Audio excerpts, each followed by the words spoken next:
Өлкөнүн көз карандысыз тарыхында экономикалык мунапыс 4 жолу жарыяланып жатканы маалым. Биринчи жолу 2010 жылы Акаев менен Бакиевдин президенттик кезинде кызмат абалынан пайдаланып, экономикалык кылмыш жасагандарга мунапыс берүү жөнүндө жарлык жарык көргөн. Бирок андан натыйжа чыкпагандыгын эксперттер айтышууда. Эми 21 октябрда президенттин милдетин аткаруучу премьер-министр Садыр Жапаровдун экономикалык мунапысы боюнча калкка кайрылуусу бүгүнкү күндө калың элдин колдоосуна татыды. Мындан жыйынтык чыгат деп ишеним артышууда көпчүлүк. Бүгүнкү күндө мунапыстын алкагында өндүрүлгөн каражаттын көлөмү 1,5 миллиард сомдон ашып баратканын башкы прокурор Курманкул Зулушев маалымат жыйында билдирди. Бунун алкагында бүгүн козголуп тергелип аткан иштер боюнча буга чейин дагы бир нече бизде ири суммада мамлекетте ыйгарып алган адамдар бир тыйын каражат төлөй элек да билесиздер. Жарлыктын алкагында бүгүн 1,5 миллиард 382 400 миллион сомго жакын каражат бүгүн кылмыштер бир нече кылмыштер бар. Ушул боюнча бүгүн мамлекеттин казынасына келип түштү. Ал эми кылмыштер козголбогон, коомчулукта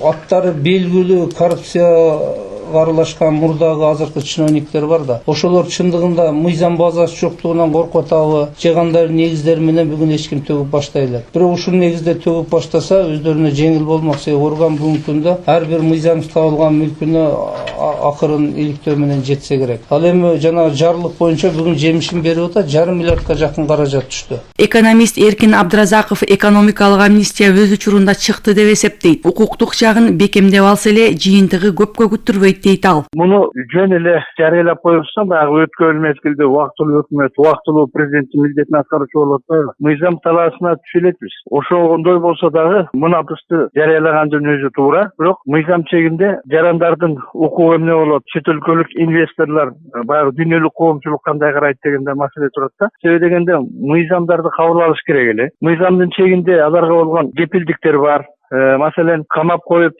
баягы чыгымдарды көбөйтүп, коррупционерлерди дагы эле эркелетип отурушунун кажети жок. Аны түшүнүп атабыз, элдин талабы да болуп атат да. Дагы бир экономист Жээналы Орозбаев бул айтылгандарды кубаттап, анын эл аралык тажрыйбадагы натыйжалуулугуна токтолду. Экономикалык мунапыс деген өзү эмне? Бул мамлекет тарабынан кайсы бир деңгээлде салыктар боюнча же болбосо экономикалык ашкере байып алуу жолуна түшкөн учурда мына ошолорду өз убагында кайтарып бере турган болсо, аларга жеңилдик берүү деген түшүнүктү билдирет. Мунун кичине тарыхына кайрыла кете турган болсок, экономикалык мунапысты башка мамлекеттер дагы колдонуп келишкен. Мисалга ала турган болсок, Экинчи дүйнөлүк согуштан кийин биринчи жолу Швейцария мамлекети 1949 жылы ишке ашырган жана абдан ийгиликтүү болгон. Экономика жаатындагы эксперт, экономика илимдеринин кандидаты Жээналы Орозбаев кошумчалагандай, Монголия, Италия жана дагы бир катар дүйнө мамлекеттери экономикалык мунапысты ийгиликтүү колдоно алышкан. Эми анын укуктук жагы кандай болот? Программа кабыл алыш керек. Аны ошол эле Жогорку Кеңеште тийиштүү мыйзамдарды, ошол эле Кылмыш жаза кодексине, салык кодексине өзгөртүүлөрдү киргизип, бул мындай компания өткөрүш керек да. Албетте түшүндүрүү кампанияны өткөрүш керек, анткени ошол эле бизнесмендер алар жакшы так билиш керек да. Кандай эрежелери, кандай ошо кесипеттери, кандай жана укук статусу болот депчи.